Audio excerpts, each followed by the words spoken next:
Tiểu Xuân, Tiểu Thu, hộ vệ của tôn chủ. Lâm Thần, tôn chủ.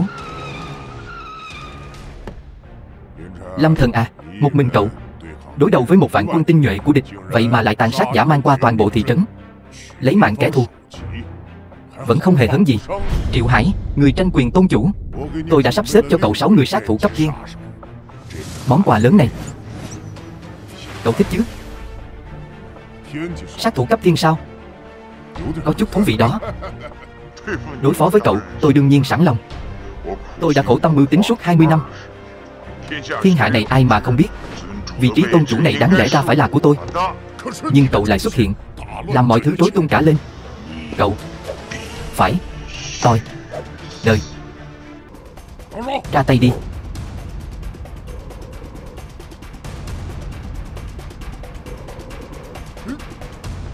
Mấy người vậy mà dám tạo phản sao? Tiểu Xuân, Tiểu Thu, lên cho tôi.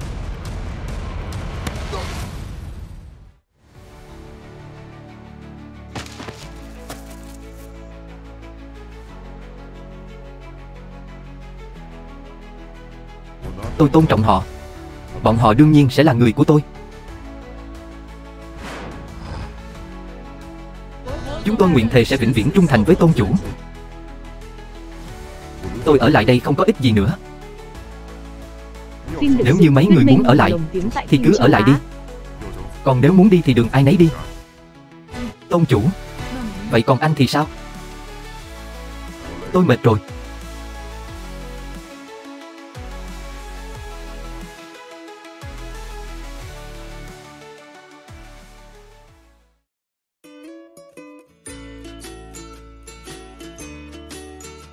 Cái xe này anh có thể sửa được không? Quý giá quá, sửa không được.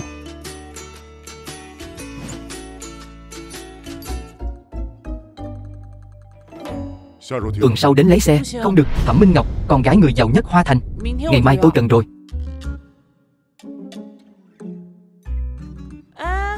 Này anh bị sao thế? Anh không muốn kiếm tiền à? Bắt đầu từ hôm nay tất cả cửa hàng trên phố này đều đóng cửa 3 ngày cho tôi. Nhưng tôi cần dùng xe này gấp. Ngày mai phải lái đi. Tiểu Cường, đàn em Châu Khánh, chuyện của cô còn có thể quan trọng hơn chuyện của ngài Ngô sao? Chân tôi. Ôi cái chân của tôi. Thật ngại quá. Mắt cậu bị mù à? Đồ không biết sợ là gì. Lão đại của tôi là bạn của ngài Ngô, nên tôi chính là người của ngài Ngô. Cậu dám chọc đến tôi, chán sống rồi sao? Ngô Thiên Lâm sao? Tên của ngài Ngô mà cậu cũng dám gọi sao? Ông ta là kẻ có máu mặt ở Long Thành. Sợ rồi chứ? Biết điều thì nhanh chóng đóng cửa cái tiệm này đi. Nếu không tôi sẽ đập nát cái cửa tiệm này của cậu.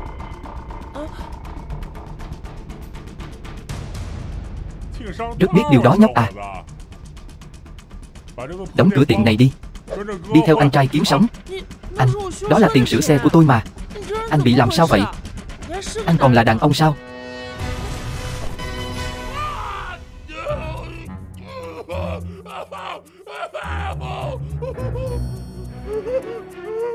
Còn muốn đập cửa tiệm của tôi nữa không? Còn muốn làm bảo kê của tôi nữa không? Tiền thuốc men đủ không? Đủ à? Đủ rồi à? Thả cậu ta ra. Thả rồi đó. Muốn rửa xe hay sửa xe đây? Có chút thú vị đó.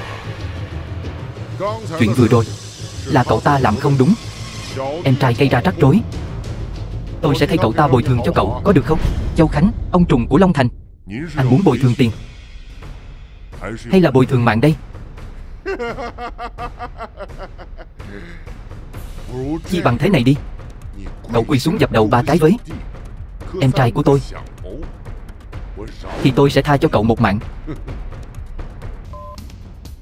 Ngô Thiên Lâm, kẻ có máu mặt ở Long Thành.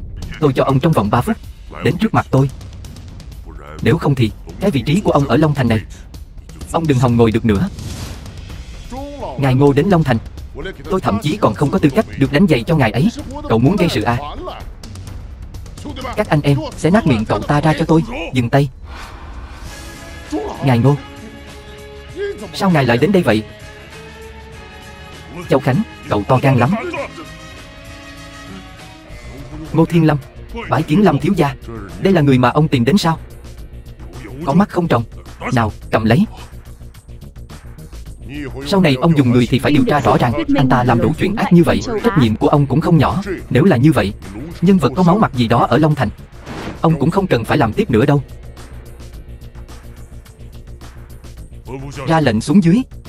Ai dám lấy tên của tôi ra để làm chuyện xấu nữa thì cậu ta chính là kết cục của mấy người. Xử.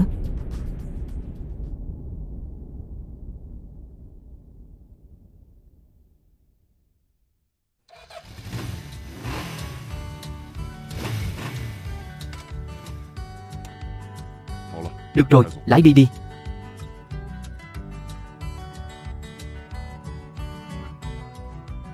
Lâm thiếu gia, cậu đây là muốn đi đâu vậy? Tôi về nhà. Trong nhà có việc cần làm. Có cần tôi cử thêm vài người không?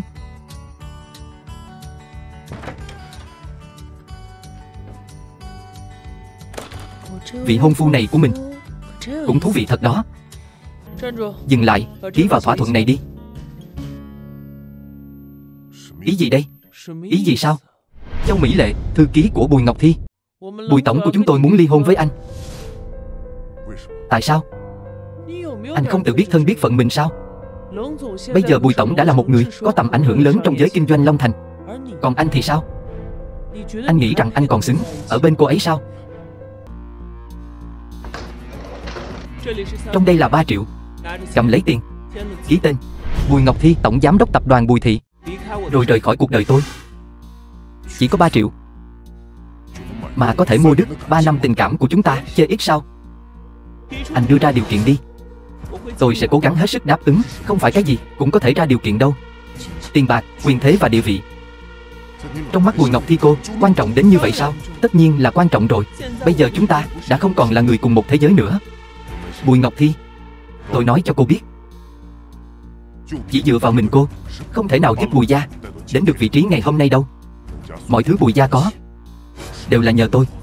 Lâm Thần, anh đừng có mà hoang tưởng nữa. Anh nghĩ rằng giặt một vài bộ quần áo, nấu một vài bữa ăn thì Bùi gia sẽ là của anh sao? Đừng có nghĩ đến việc ăn vạ Bùi tổng. Loại người chẳng làm nên trò trống gì mà lại chỉ biết nói điêu. Sao anh ta lại ở đây? Đây là lý do cô muốn ly hôn sao? Ký tên đi thì Ngọc Thi sẽ không còn liên quan gì đến cậu nữa. Cô ấy làm cái gì? Lê Thế Sơn, cháu đích tôn của Lê gia, tới lượt cậu quản sao? Tôi sẵn sàng vì Bùi gia hy sinh tất cả. Không giống như anh, sống một cuộc sống vô nghĩa. Cô đừng hối hận đấy.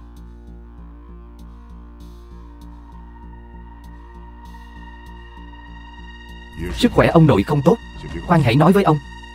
Có chuyện gì mà khoan nói với ông? Cái thằng nhóc này cũng không đến thăm ông. Hôm nay ông muốn cùng cháu, Bùi lão gia, người đứng đầu Bùi gia, chơi một ván đấy. Ông à, sức khỏe ông đã tốt hơn chưa? Thuốc cháu gửi đến rất là tốt. Chẳng phải bác sĩ vừa thả ông ra, ông liền đến đón cháu hay sao? Sao không vào trong thế? Lâm Thần, cháu muốn ly hôn sao? Ông nội, là cháu muốn. Cháu không biết tại sao ông lại nhìn trúng anh ta nữa. Bùi gia chúng ta bây giờ cực kỳ hưng thịnh. Có người con rể vô dụng như vậy sẽ bị các gia tộc khác cười nhạo. Đúng đấy, ông nội. Người xứng với Ngọc Thi nhất định phải là nhân tài giỏi hơn người thường, chứ không phải một tên vô dụng như cậu ấy. Ông không thể chỉ vì thích Lâm Thần mà lấy cháu gái của mình để người khác làm trò cười. Cháu im miệng cho ông. Ông nội, ông nội, anh im miệng đi. Anh tránh ra. Bây giờ vừa lòng anh chưa? Nếu ông nội mà xảy ra mệnh hệ gì, tôi không tha cho anh đâu. Cô để tôi xem cho ông nội đi. Cậu là cái thá gì chứ? Mau cút đi. Anh quậy đủ chưa? Tôi khuyên anh đừng có tham lam như vậy. Sớm nhận thức thực tế đi. Tìm một người bình thường để sống cùng. Bùi gia không phải là nơi anh có thể với tới đâu. Bùi tổng, tối nay ở đây đều là người nổi tiếng hàng đầu Long Thành. Nếu có thể kết nối 1-2 mối quan hệ thì sau này Bùi thị chắc chắn sẽ rất có triển vọng.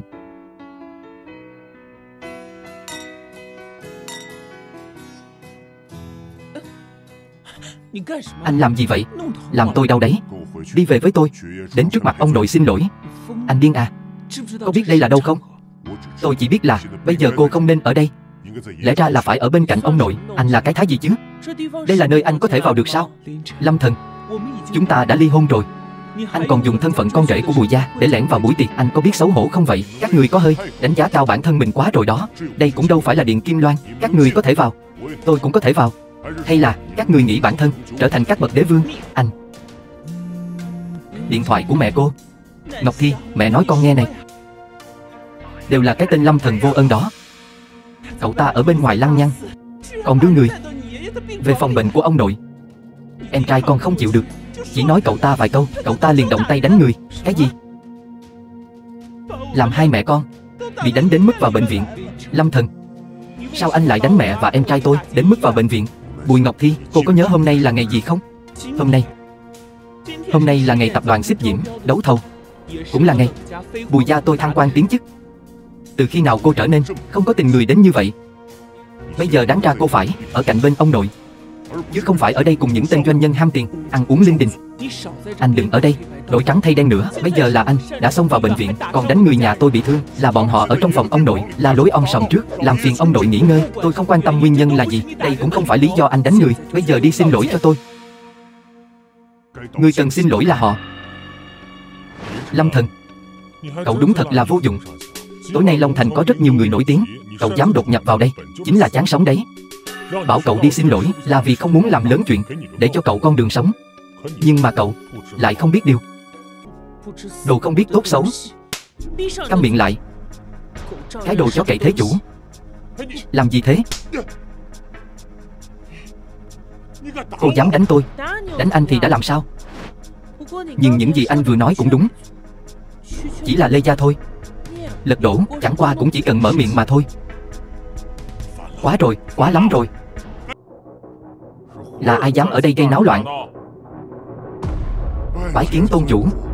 Xin bái kiến tôn chủ. Cậu là ai vậy? Sao thấy bổn tôn chủ mà không quỳ? Tôi chỉ quỳ trước trời đất và cha mẹ. Những người còn lại không xứng, đúng là to gan. Còn không mau quỳ xuống nhận lỗi. Bất kính với tôi thì chính là có ý chống đối tôi. Kéo tên không biết tốt xấu này xuống cho tôi. Tôn chủ, tuyệt đối không được. Chỉ cần anh ra lệnh, cả Long Thành này sẽ bị đảo lộn. Tôi ẩn danh tại nơi này, thế mà lại bị một kẻ tầm thường sỉ nhục. Còn đứng ngay ra đó làm gì? Vâng, tôi cho anh thêm một cơ hội. Mau quỳ xuống xin tha đi. Tôi nói rồi, các người không đủ tư cách. Được lắm, để tôi xem ngài Ngô đến rồi. Anh còn có thể ngang ngược nữa không? Gì chứ? Ngài Ngô sao? Ngô Thiên Lâm. Đúng vậy. Ngài Ngô tuân theo lệnh của tôn chủ, gửi đơn hàng trị giá 300 tỷ cho Bùi gia. Chắc cũng sắp đến rồi. Bùi tổng, buổi đấu thầu sắp diễn ra rồi. Nếu cứ để anh ta làm loạn, chúng ta chắc chắn sẽ bị liên lụy. Lâm Thần, anh làm loạn đủ chưa? Cứ phải để mọi thứ đến mức không thể cứu vãn được mới chịu được đúng không? Cái gì gọi là không thể cứu vãn? Đơn hàng 300 tỷ sao? Anh biết rõ đơn hàng này quan trọng với tôi như thế nào. Tôi vất vả vô cùng. Bùi gia mới có được địa vị như hôm nay. Không thể để anh phá hủy mọi thứ trong thời điểm quan trọng này. Trong mắt cô chỉ có quyền lực và địa vị, còn tôi chả là gì cả, phải không? Phải. Tôi sống sờ sờ đứng trước mặt cô, nhưng cô lại vờ như không thấy. Cô thậm chí không biết chính vì sự kiêu ngạo và thờ ơ của cô sẽ khiến cô mất những gì. Tôi muốn xem ai dám lấy mạng của tôi. Cút xuống cho tôi. Tên tranh láo sực kia, anh còn không mau xuống đây. Đây là chỗ của tôn chủ. Thằng nhóc, vị trí đó là chỗ ngồi danh dự nhất của cả phòng tiệc này. Không phải ngài Ngô, không phải người có tiền có quyền, hay người đứng trên vạn người thì không thể ngồi.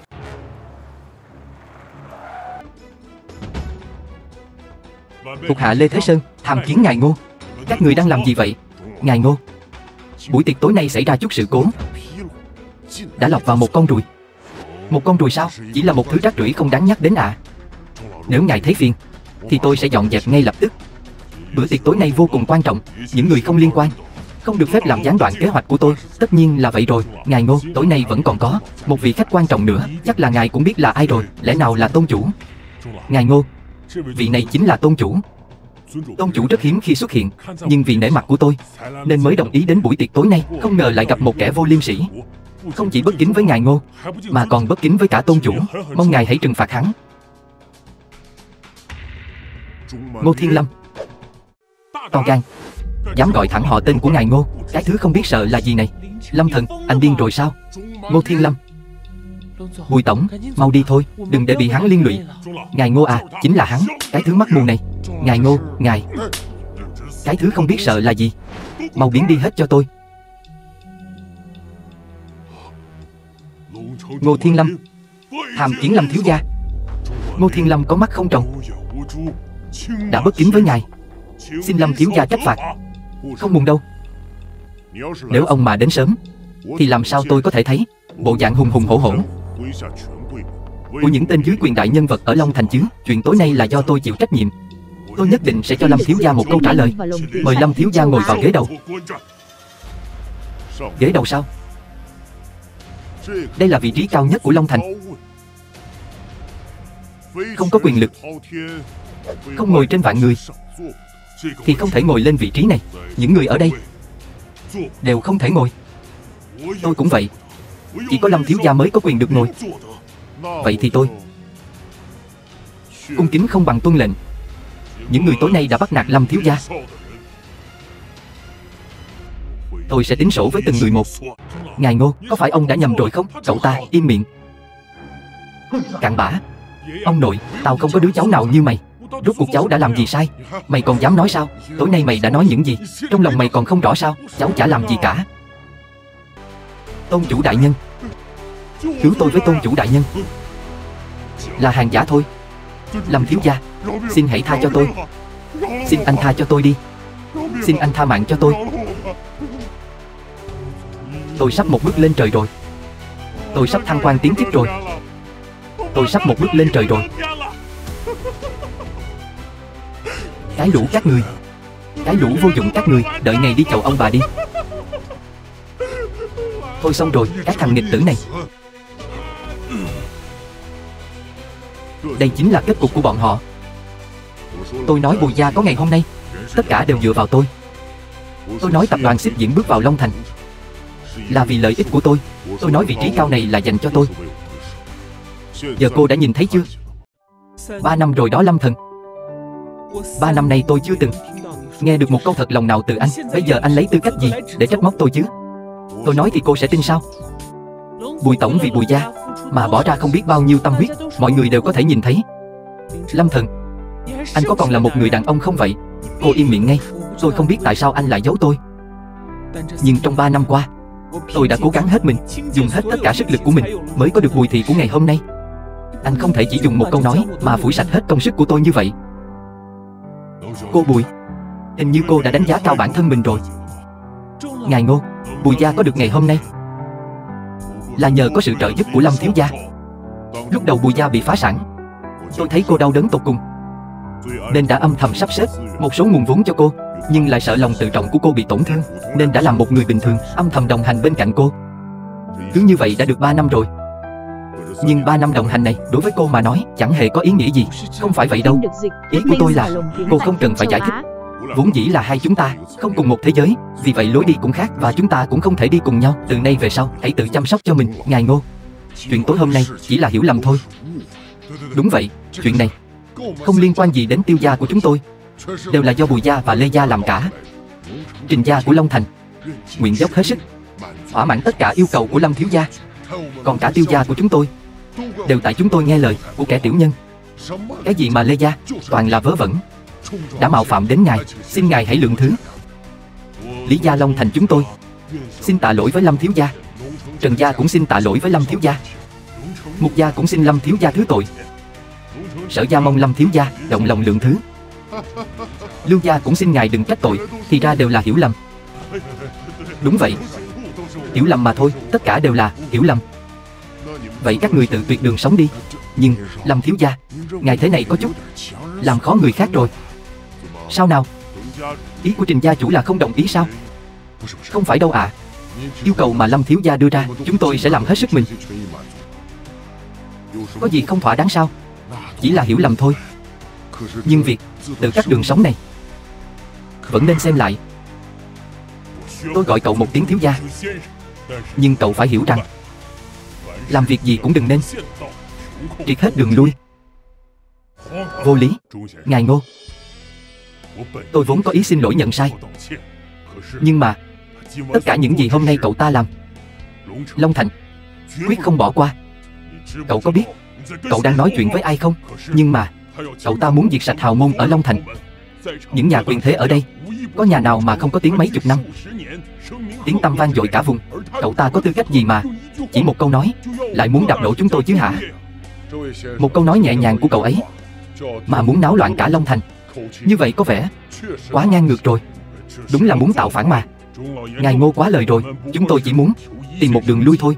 Nhưng cậu ta muốn ép chúng tôi đến đường cùng. Tuyệt đối không thể nào. Cậu to gan thật. Nếu ngài thật sự muốn đối đầu với chúng tôi, vậy chúng tôi chỉ có thể liên thủ phản kích lại thôi. Chỉ dựa vào một câu nói của cậu mà muốn triệt đường sống của chúng tôi không đồng ý đâu. Nói đùa thì thôi đi, nhưng nếu là thật, Tiêu gia chúng tôi cũng không đồng ý. Ngoại trừ được ngài Ngô kính nể ra, cậu còn gì nữa chứ? Được, tôi làm theo ý ông. Trong vòng 3 phút Đinh gia sẽ phá sản. Mặc dù Đinh gia tôi không còn oai phong như trước, nhưng cũng không yếu đuối dễ ức hiếp. Câm miệng. Lâm thiếu gia muốn diệt Đinh gia, chỉ cần 3 phút. Ngài Ngô, ngài không cần bảo vệ hắn đến vậy đâu. Huống hồ nơi đây không chỉ có Đinh gia. Không sai, Trình gia tôi đồng ý liên thủ với Đinh gia, còn cả Tiêu gia tôi nữa. 3 gia tộc lớn nếu đã đoàn kết như vậy, vậy cùng đời bị lật đổ đi. Xem ra hôm nay cậu quyết phải làm đến cùng đúng không? Im miệng. Cậu dám bất kính thế sao? Người đâu? Lôi 3 người bọn họ xuống cho tôi. Ngài Ngô, lẽ nào ngài muốn làm kẻ thù của những đại gia tộc Long Thành sao? Thế gia Long Thành cũng xứng so sánh với Lâm thiếu gia sao? Trừ khi cậu ta có gia thế lớn hơn, mới có thể khiến chúng tôi đều phục. Nếu không thì không thể nào có thể triệt đường sống của chúng tôi được. Alo, gia chủ, không ổn rồi. Tập đoàn xảy ra tình huống bất ngờ, vô cùng khẩn cấp, sắp phải phá sản rồi. Cái gì? Vị hôn phu của Thẩm Minh Ngọc tôi muốn triệt đường sống của các người. Sao lại không được? Thẩm gia của Hoa Thành, chẳng lẽ là Thẩm gia giàu nhất cả nước đó sao? Nghe nói Thẩm gia của Hoa Thành mỗi một chi họ đều vượt xa những gia tộc ở đây. Đúng là vô cùng lớn mạnh. Kính dân Lâm thiếu gia một chiếc đồng hồ Patek Philippe, một chiếc Lamborghini, một căn nhà sang trọng khu hàng cung hào, một chiếc thẻ đen trị giá 1 tỷ của Thẩm thị. Tôi ngưỡng mộ Lâm thiếu gia đã lâu. Nếu anh đã ly hôn rồi, mong mọi người ở đây làm chứng cho tôi. Thẩm Minh Ngọc của Thẩm gia ở Hoa Thành hy vọng có thể trở thành vị hôn thê chính thức của anh. Bùi tổng, cô ta không phải là người phụ nữ Lâm thần đã ngoại tình sau lưng cô đấy chứ? Vị hôn thê sao? Mạnh tay thật đấy. Lâm thiếu gia, đều tại tôi có mắt không thấy Thái Sơn. Tôi nguyện tự triệt đường sống, không oán than nửa lời. Nhưng mà tôi còn có một thỉnh cầu. Hy vọng Lâm thiếu gia cho con cháu Đinh gia chúng tôi một con đường sống. Người có phẩm hạnh đoan chính thì có thể. Cảm ơn Lâm thiếu gia. Các người thì sao? Tôi cũng tình nguyện tự triệt đường sống. Lý gia của chúng tôi cũng vậy. Trần gia chúng tôi cũng nguyện nghe theo cậu. Mục gia cũng xin tùy ngài định đoạt. Sở gia cũng vậy ạ. Giao cho ông đấy. Vâng ạ. Cô Thẩm à, có phải chúng ta nên nói chuyện rõ ràng không? Tất nhiên rồi. Nếu như Lâm thiếu gia có hứng thú. Nơi này đông người, chúng ta tìm chỗ khác nói đi. Vậy thì xin mời. Lâm thiếu gia dẫn đường.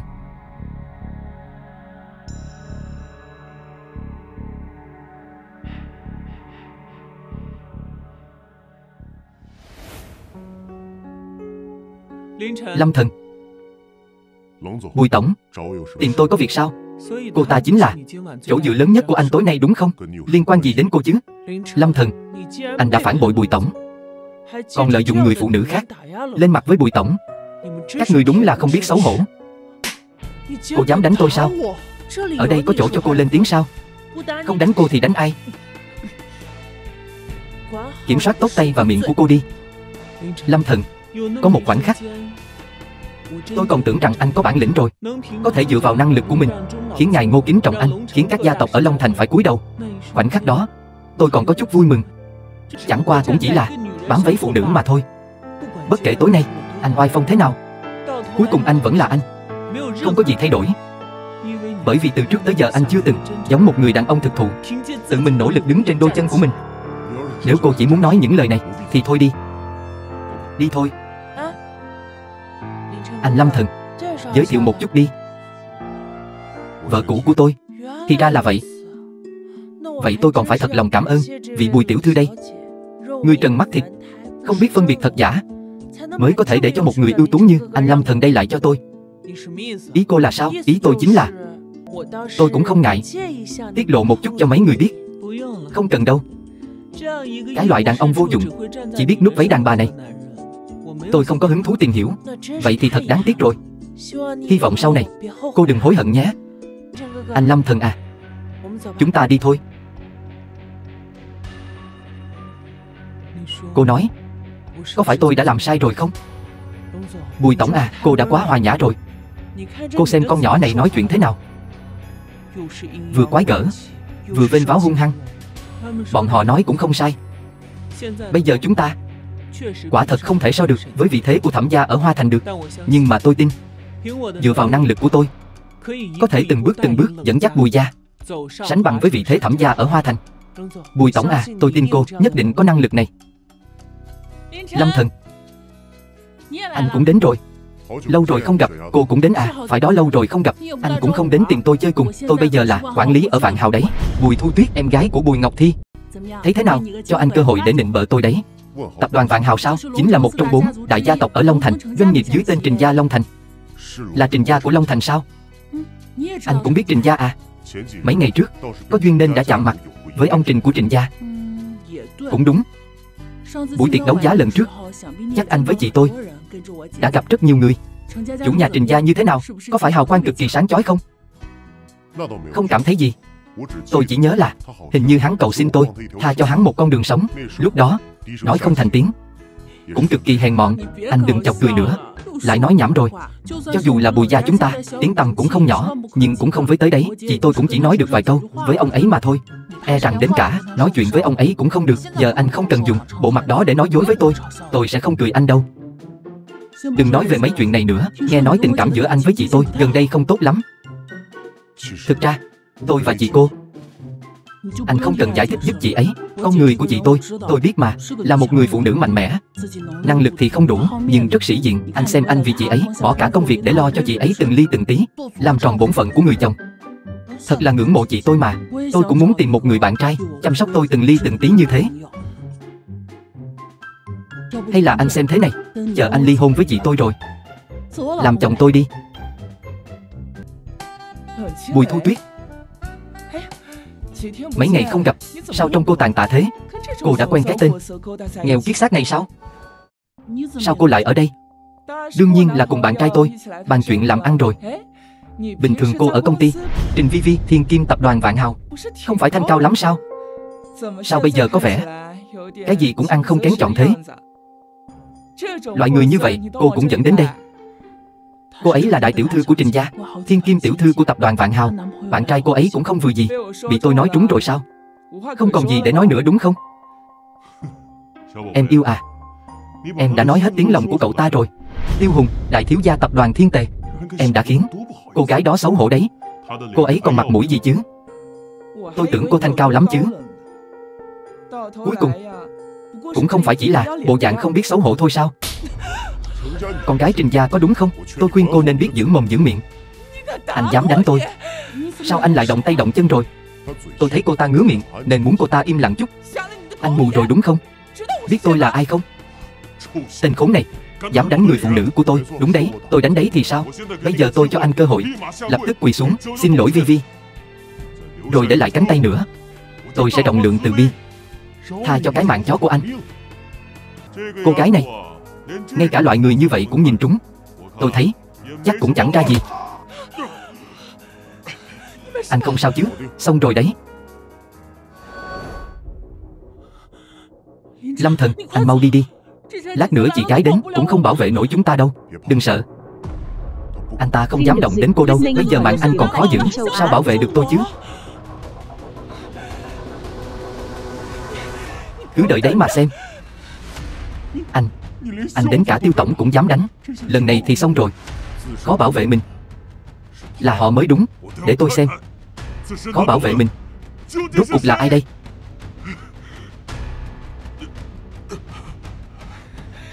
Anh cứ chờ đấy. Ba ơi, con bị người ta đánh rồi. Cái gì? Ai dám đánh con trai của Tiêu Hoàng phi này chứ? Một tên không biết trời cao đất dày. Anh ta không hề xem Tiêu gia chúng ta ra gì hết. Người đó là ai vậy? Bác Trình cũng ở đó sao? Vi Vi mau. Vi Vi muốn nói chuyện với bác.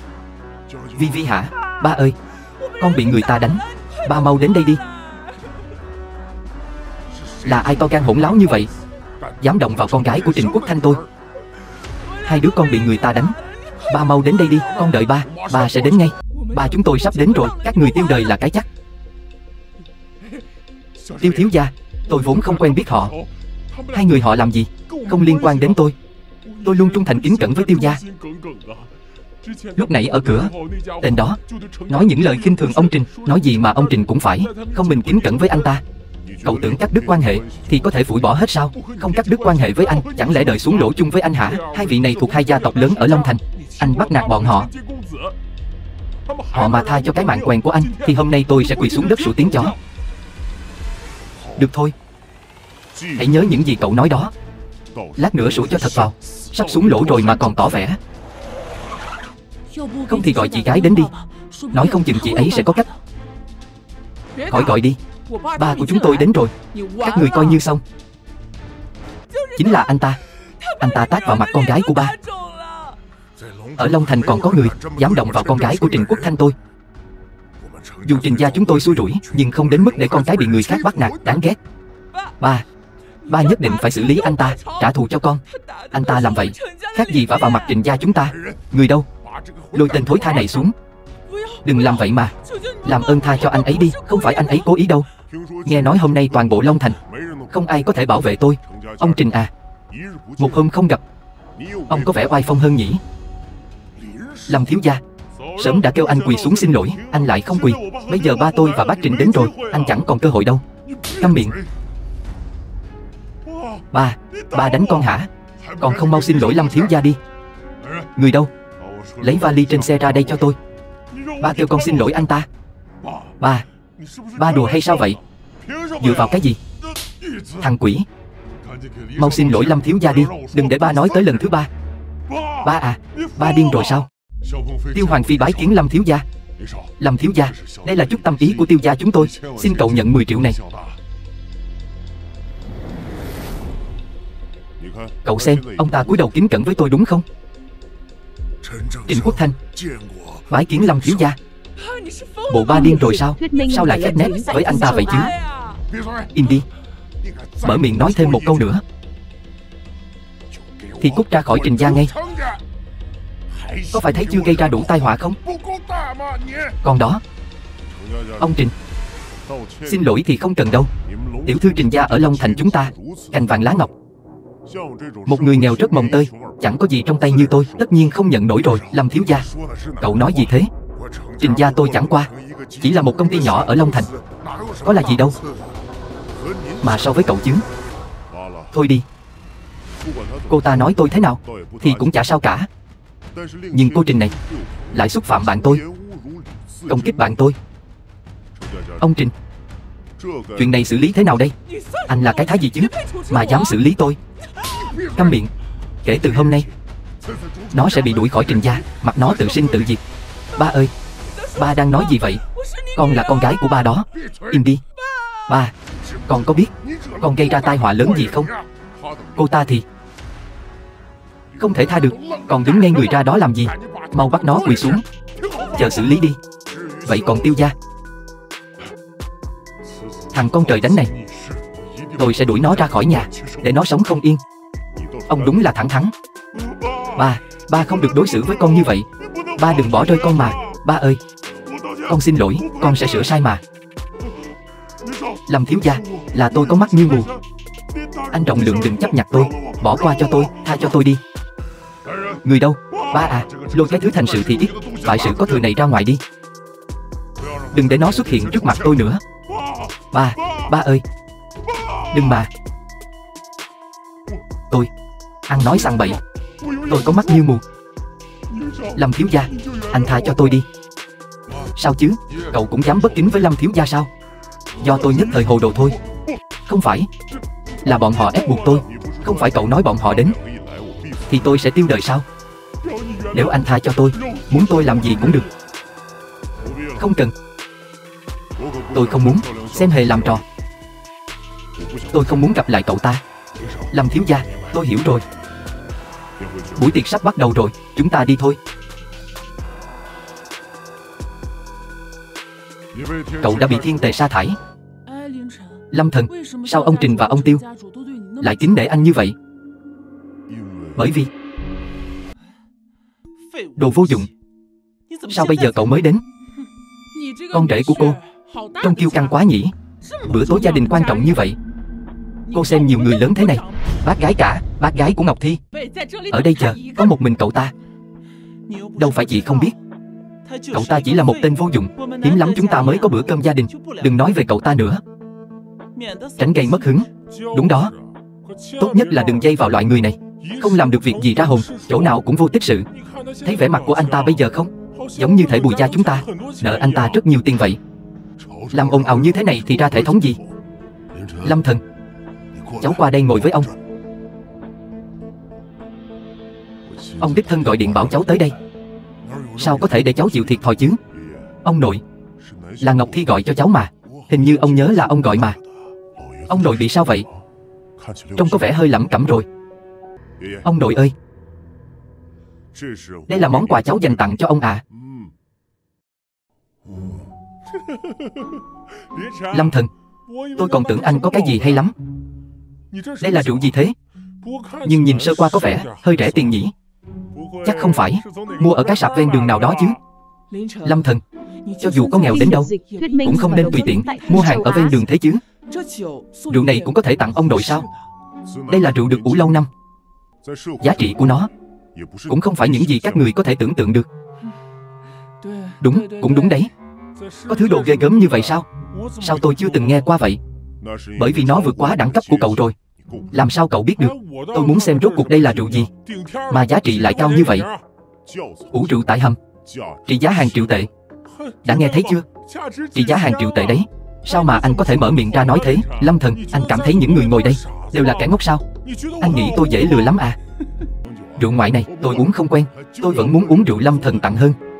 Ông nội, ông ơi, sao ông lại uống rượu mà anh ta tặng chứ? Cháu đi ra đi. Lâm thần à, không cần cãi nhau với họ. Vâng, ông chỉ uống rượu này của cháu.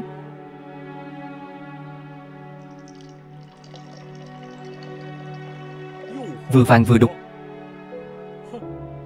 Rượu này. Lâm thần, anh lấy chai rượu này ở đâu ra thế? Có phải anh đã tùy tiện lấy một bình gì đó rồi đem đến lừa người không đấy? Rượu ủ lâu năm là như thế. Ăn nói vớ vẩn. Anh cảm thấy chúng tôi đều mắt mù tai điếc sao? Cái này vừa nhìn là biết chẳng phải đồ tốt lành gì. Ông nội, ông không được uống. Lỡ xảy ra chuyện gì, anh có gánh vác nổi không? Nhất Thiên, anh tới rồi. Thật xin lỗi, có chút việc nên đến trễ. Mong mọi người thứ lỗi. Sở Nhất Thiên, thủ hạ của cựu tôn chủ. Nhất Thiên à, con nói gì vậy chứ? Hôm nay con đến đây là được rồi. Mau qua đây nào. Ngồi xuống đây đi.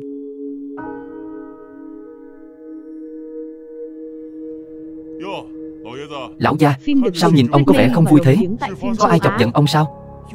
Có người đem rượu giả đến, muốn hại lão gia đấy. Rượu giả sao? Vừa vàng vừa đục, vừa nhìn là biết không tốt lành gì. May mà tôi đến kịp. Nếu không thì bây giờ có lẽ ông nội đã trúng độc rồi. Anh Thiên, anh đừng xem nữa. Mau đưa rượu cho tôi đem đổ đi cho rồi. Câm miệng đi. Nhất Thiên, anh làm gì vậy? Sao lại uống rượu đó thế? Mau lên, mau nhổ rượu đó ra đi. Vị rượu tinh tế, hương thơm nồng nàn. Đây mà là rượu giả gì chứ? Đây rõ ràng là rượu ủ trăm năm dưới hầm. Ủ trăm năm dưới hầm sao? Thật vậy sao? Thiên Nhất, không phải con đang đùa đấy chứ? Đùa sao? Rượu này có thể đùa được sao? 3 năm trước, biên giới loạn lạc, tôn chủ nhận lệnh tiêu diệt kẻ địch, chiến thắng trở về. Lúc đó rượu dùng để ăn mừng chiến thắng chính là loại rượu này. Rượu được tôn chủ thưởng thức, đáng giá bao nhiêu chứ? Rượu này ủ trong hầm cả 100 năm, vô cùng quý giá. Trên thế giới chẳng được mấy bình. Rất nhiều gia tộc giàu có trên thế giới thích thưởng thức các loại rượu.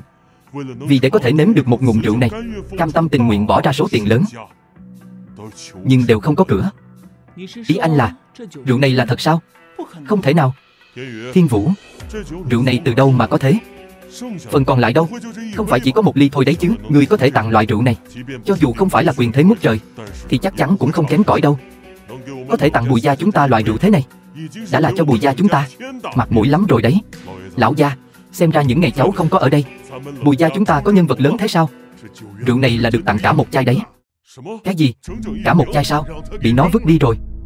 Cái thằng nghiệp chướng này bị chiều hư rồi. Cái gì? Cậu đã mang cả 1 bình rượu đó vứt mất rồi sao? Tôi cũng đâu có biết đâu. Đúng là đồ ngu ngốc mà. Cậu có biết cậu đã làm cái gì không? Đồ đầu óc hạn hẹp. Là anh ta, chính là anh ta. Đây là do anh ta mang đến. Anh Thiên, anh cũng biết mà, anh ta chỉ là một tên ăn hại chẳng làm nên chuyện gì. Tôi thật sự không ngờ tới. Sao anh ta có thể mang một món quà đắt như thế tới chứ? Cậu nói cái gì? Rượu này là do anh ta tặng sao? Đúng vậy, là tôi tặng. Nếu tôi nhớ không lầm, lúc trước anh ở rễ nhà họ Bùi chúng tôi đúng không? Rượu này anh lấy đâu ra thế hả? Bạn bè tặng thôi. Nói như vậy, 3 năm trước anh cũng ở biên giới sao? Coi như là vậy đi. Không phải là đang nói dối đấy chứ? Chẳng lẽ rượu này tôi còn trộm được sao? Chuyện này cũng khó nói lắm. Nói không chừng rượu này của cậu đúng là trộm về đấy.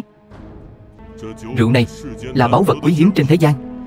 Không chỉ có thể kéo dài tuổi thọ, nó còn đại diện cho quyền lực và địa vị vô cùng cao quý. Hơn nữa những gia tộc quyền quý đó, Lâm Thần đến cơ hội tiếp xúc cũng không có nổi. Cho dù là có, chắc chắn họ sẽ giữ kỹ bình rượu này, không dễ dàng trộm được. Nói như vậy, những gì Lâm Thần nói là thật sao? Vậy chai rượu này thật tiếc quá. Hỏng thì cũng hỏng rồi. Tất cả đều là người nhà. Chuyện này tôi bỏ qua. Nhưng cậu phải nhớ, nếu cậu ra ngoài lại tiếp tục làm mấy chuyện này thì cả mạng cũng không giữ được đâu. Được, tôi biết rồi. Còn cậu đã mang rượu đến đây thì cũng nên nói rõ mọi chuyện. Bây giờ rượu bị hỏng, cậu cũng phải chịu một nửa trách nhiệm. Những gì cần nói tôi cũng nói hết rồi. Người không tin chính là các người. Nói rượu giả cũng là các người. Người làm hỏng rượu cũng các người. Giờ muốn tôi chịu trách nhiệm sao? Sau đây, cậu có ý kiến sao? Lâm Thần, cậu im đi. Nhất Thiên là người của tôn chủ. Cậu ấy nói cái gì thì là cái đó. Được thôi. Oai phong lắm. Anh thì hiểu gì chứ? Với dáng vẻ của anh, đến ngón tay út của anh Thiên cũng không bằng đâu. Vừa nãy cậu nói 3 năm trước ở biên giới đại diễn. Tôi muốn hỏi cậu đã làm được gì?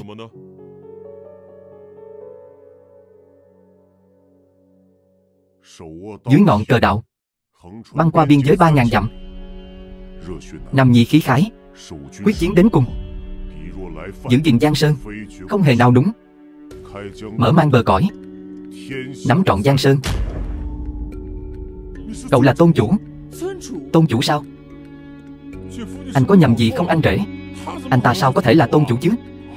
Thành thật xin lỗi, vừa rồi tôi có chút kích động. Cậu có biết cậu vừa nói gì không? Anh hỏi gì thì tôi trả lời nấy thôi. 3 năm trước, biên giới xảy ra biến động. Tôn chủ tự lực tự cường, dẹp yên bọn cướp, mở rộng bờ cõi. Lệnh bài xuất trận, trời đất trung chuyển, quét sạch 8 phương. Ai cho cậu lá gan dám tự nhận công lao của tôn chủ vậy? Tôi nói đều là thật. Thôi, được rồi, đừng nói nữa. Có cần cãi nhau tới mức vậy không? Xin lỗi, hôm nay tôi đến muộn. Lần này tôi cũng nên trả tiền. Đây là nhà hàng thất tinh cao cấp nhất ở Long Thành này. Nhất Thiên, cậu tốn kém nhiều rồi. Bác gái không cần lo. Đàn ông thì phải có sĩ diện của đàn ông. Chỉ là một bữa cơm thôi, sao lại để người nhà trả tiền chứ? Phục vụ. Thưa anh cần gì ạ? Thanh toán đi. Có điều tôi không trả cho cậu ta. Tính riêng phần của cậu ta đi. Cậu ta sẽ tự trả. Mạo phạm tôn chủ có thể mất mạng, nhưng nể tình chúng ta là người một nhà, tôi có thể không truy cứu, nhưng vẫn phải cho cậu ta một bài học nhớ đời, để cậu ta nhớ cho kỹ. Vậy cũng không cần phải làm thế chứ. Chi phí bữa cơm lần này của nhà chúng ta gần như cao nhất ở Long Thành, huống hồ chia đều ra thì số tiền cũng không phải nhỏ. Lâm Thần, anh ấy không có việc làm, lấy gì mà trả chứ? Vậy thì cứ ngoan ngoãn ở đây rửa chén, tĩnh tâm một chút đi. Dù sao cũng tốt hơn là cả ngày mơ mộng hão huyền.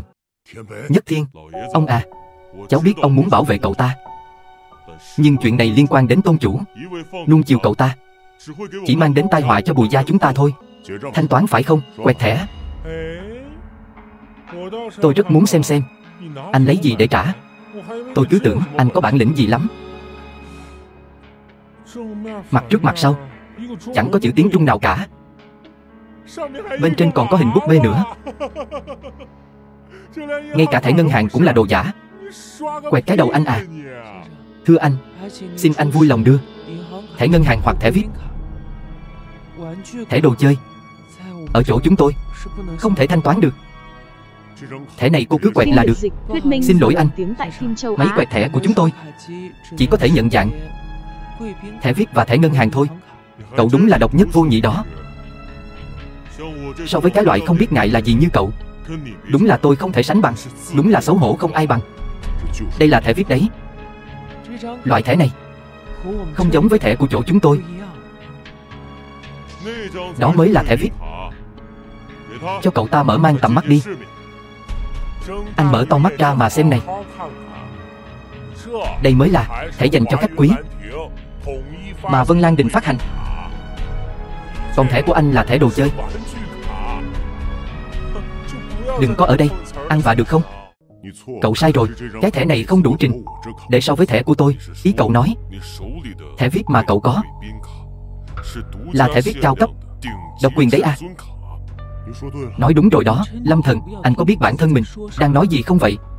Có phải chưa đủ mất mặt không? Thôi đừng nói nữa. Biết đâu cậu ta nói thật thì sao? Phục vụ, tôi muốn hỏi, ở chỗ các người thật sự có loại thẻ VIP cao cấp độc quyền không? Thưa anh, chỗ chúng tôi thật sự không có loại thẻ VIP đó. Nói vậy tức là thẻ VIP mà cậu ta có chả là cái thá gì hết. Ai nói thẻ hội viên này nhất thiết phải của Vân Lan Đình? Vậy ý của anh là dùng thẻ ở nơi khác đến Vân Lan Đình thanh toán hả? Anh đỉnh thật đó nha. Vậy để tôi quẹt thẻ cho anh. Đưa đây, để tôi quẹt cho anh thấy.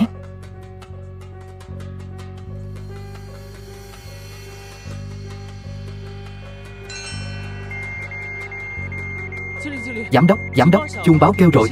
Thẻ đen thất tinh tối thượng xuất hiện rồi. Ở đâu vậy? Đưa tôi đi.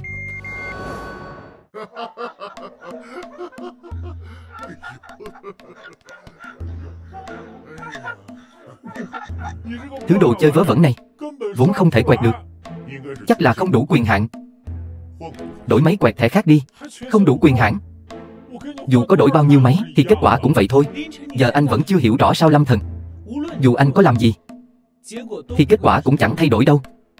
Giống như Bùi gia chúng tôi bây giờ đã có được dự án đó trong tay. Cô không nên giành lấy dự án này.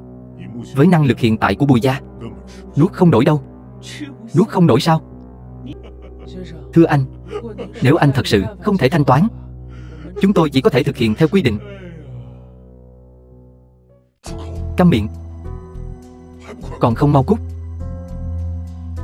Chào Lâm thiếu gia, tôi là tổng giám đốc của Vân Lan Đình. Anh là khách quý nhất của Vân Lan Đình chúng tôi từ trước đến nay. Mời anh theo tôi lên tầng trên cùng đến phòng tiệc riêng. Chúng tôi sẽ dành cho anh sự tiếp đãi long trọng nhất. Cái gì? Chẳng lẽ cái thẻ này là thật sao? Cũng tốt. Nhưng tôi vẫn chưa thanh toán hóa đơn tối nay. Lâm thiếu gia, chi phí của anh ở Vân Lan Đình toàn bộ đều làm miễn phí. Chi phí dùng cho phòng riêng này anh được miễn phí hoàn toàn. Cũng không cần phải như vậy. Dù sao thì cũng có người muốn trả tiền.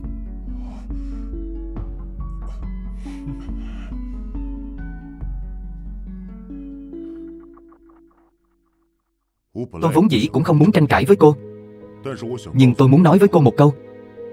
Trước giờ cô chưa bao giờ hiểu tôi. Vậy nên cô cũng đừng lấy quan điểm của cô áp đặt lên tôi. Chúng ta căn bản không phải là người cùng một thế giới. Tôi biết bây giờ cô đang rất muốn dẫn dắt Bùi gia đi lên đỉnh cao, nhưng mà cô lại không hiểu rõ về bản thân mình. Với năng lực của cô thì căn bản không thể thực hiện được lý tưởng của mình. Hạng mục 300 tỷ này dựa vào thực lực của Bùi gia thôi, còn kém xa lắm, căn bản không thể đảm đương nổi đâu. Tôi khuyên cô nên sớm từ bỏ đi, nếu không thì sẽ khiến cho cả gia tộc Bùi gia sụp đổ. Ông nội, ông phải giữ gìn sức khỏe. Tạm biệt, tạm biệt. Ba, cậu phản rồi à? Cậu vậy mà dám nguyền rủa Bùi gia chúng tôi. Lâm Thần, tôi không quan tâm anh dùng lời ngon ngọt gì để dụ dỗ ông nội của tôi. Ông nội đã để lại 80% tài sản cho anh hết.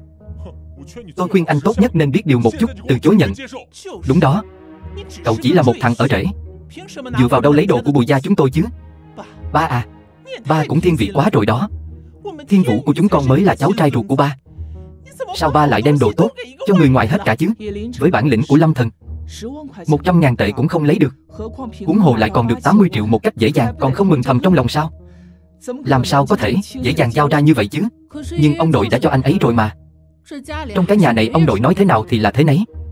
Hôm nay mọi người đều ở đây rồi, bình thường mấy người không một ai đến thăm hỏi sức khỏe ông nội cả. Giờ này còn bày đặt ra vẻ người tốt sao? Bùi Thu Tuyết, cô câm miệng cho tôi. Còn đi nói giúp người ngoài nữa sao? Chị không quan tâm ông nội nghĩ như thế nào. Tài sản của Bùi gia này đều dựa vào năng lực cá nhân của Bùi Ngọc Thi tôi lấy về được, bao gồm cả hạng mục 300 tỷ này nữa. Số tiền này cho ai? Tôi là người có tư cách quyết định nhất. Đưa tiền cho thằng bé không phải cũng giống như đưa cho cháu sao? Chỉ cần quan hệ hai đứa hòa thuận thì Lâm Thần sẽ không bỏ mặc cháu lúc cháu cần nó đâu. Ông nội, bây giờ anh ấy đã ở bên một người phụ nữ khác rồi, đâu thèm quan tâm sự sống còn của Bùi gia chúng ta nữa. Đúng vậy đó, cái đồ vô dụng này chỉ biết núp váy đàn bà thôi. Đàn bà sao? Các cháu còn có chuyện gì chưa nói cho ông biết nữa vậy? Ông nội ơi, chị gái của cháu đã ly hôn với cái tên khốn đó từ lâu rồi. Ly hôn sao?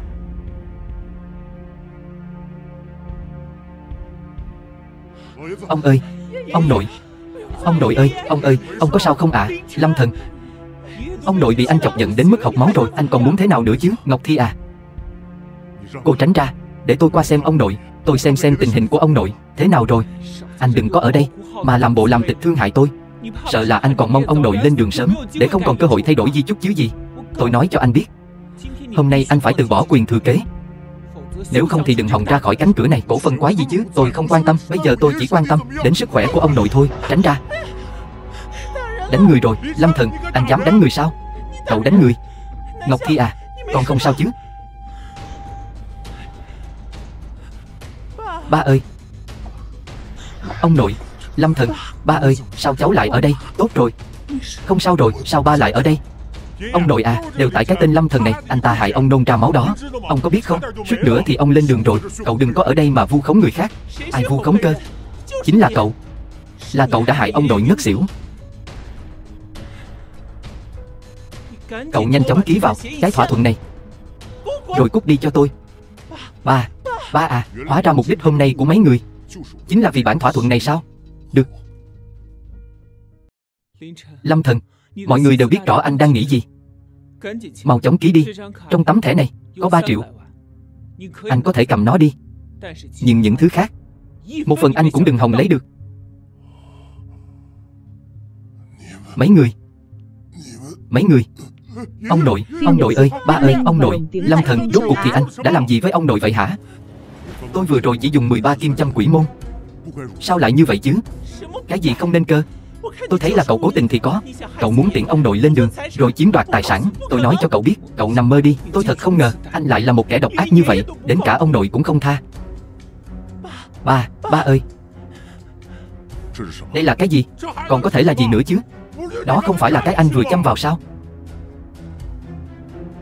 Cái kim này không phải do tôi châm vào. Ở vị trí này cực kỳ nguy hiểm. Nó chỉ dồn hết tất cả sinh lực của con người lại, nhưng chỉ kéo dài được một lúc, sau đó vẫn sẽ mất mạng vì khí huyết cạn kiệt. Là ai đã làm? Sao cơ? Là bà sao? Sao anh dám nói với mẹ tôi như thế? Mẹ cũng là vì muốn tốt cho Bùi gia, vì Bùi gia mà có thể không quan tâm đến sự sống còn của ông nội sao? Mấy người có còn là con người không? Mẹ cũng bị người ta lừa thôi. Điều quan trọng bây giờ là cứu ông nội. Hết cách rồi. Bây giờ chỉ có đại hoàng đơn mới có thể cứu ông nội. Mà đại hoàng đơn này trên đời này rất quý hiếm. Có lẽ chỉ có trong truyền thuyết thôi. Giờ thì tôi cũng bó tay rồi. Ai nói không có cách nào chứ? Minh Ngọc,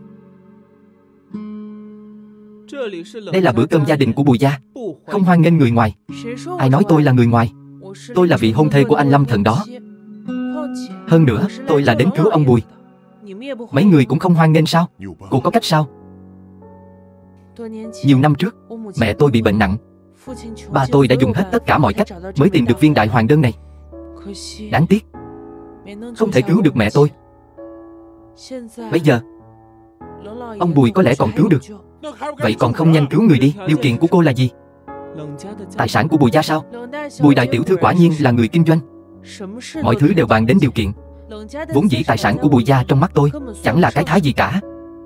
Thứ tôi muốn là anh Lâm Thần.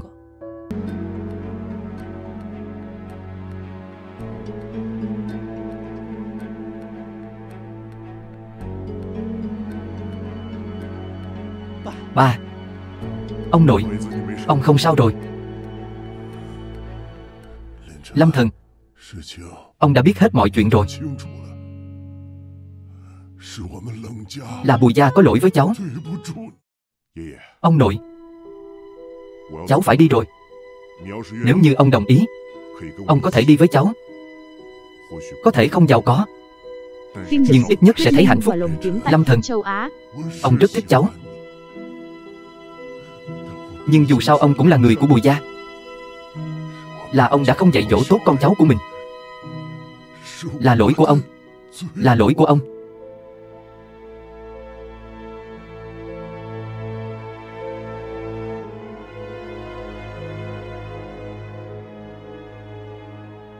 Đây chính là tài sản của Bùi gia mà các người mong muốn.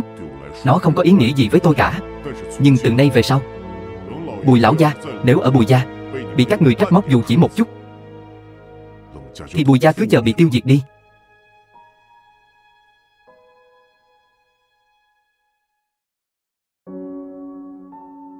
Ông nội à, cháu đi đây.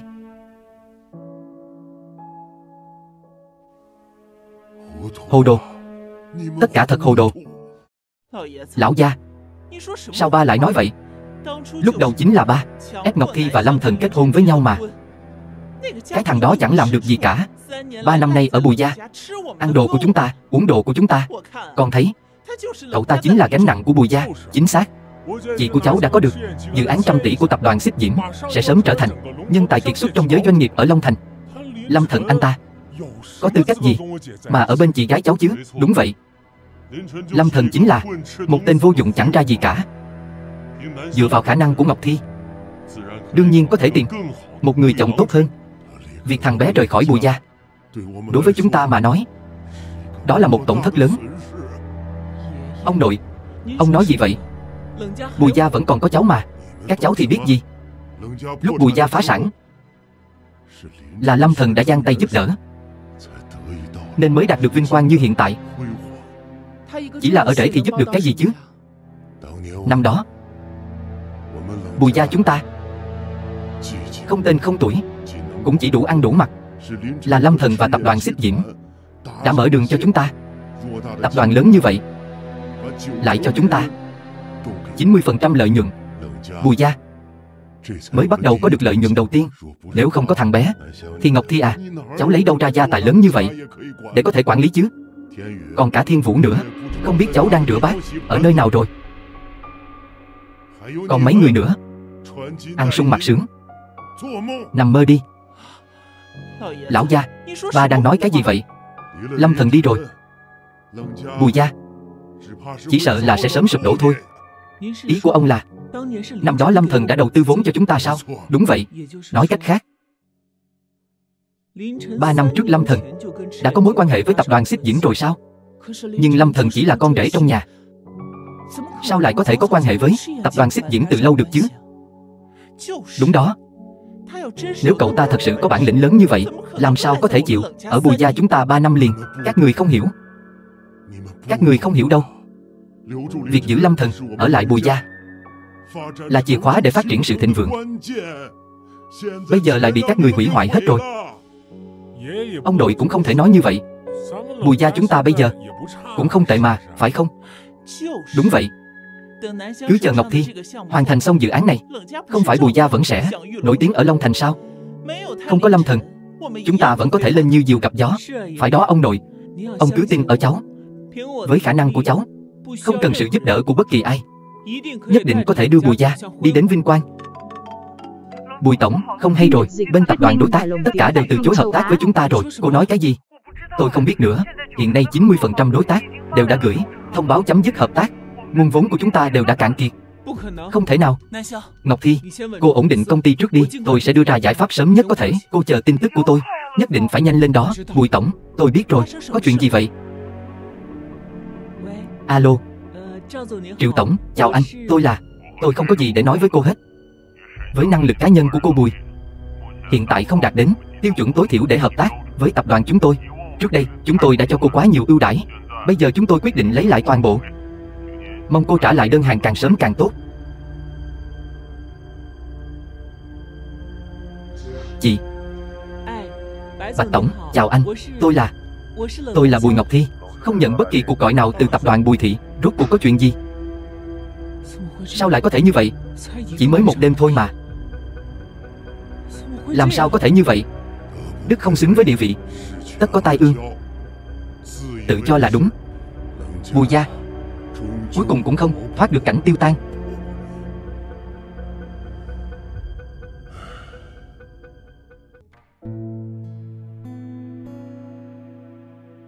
Anh suy nghĩ đến đâu rồi? Cô Thẩm, vậy thì tôi sẽ đi thẳng vào vấn đề. Cô có ý kiến gì, cứ nói với tôi đi. Đùa thôi. Lần này tôi đến đây chỉ là hy vọng anh có thể thực hiện hôn ước năm đó mà thôi. Tôi chỉ là người ở rễ. Làm sao có thể chứ? Anh không chỉ là người ở rễ đâu. Tôn chủ, Thẩm gia tôi bị kẻ gian hãm hại. Xin hãy trả thù giúp tôi. Tôi nguyện làm đệ tử theo anh. Bảo gì tôi cũng làm, bất chấp gian nguy. Tôi không thiếu những con dao sắc bén. Thêm một bông hồng trên đời cũng tốt hơn. Tôi sẽ giúp cô bằng mọi cách. 3 ngày nữa cô hẳn về nhà.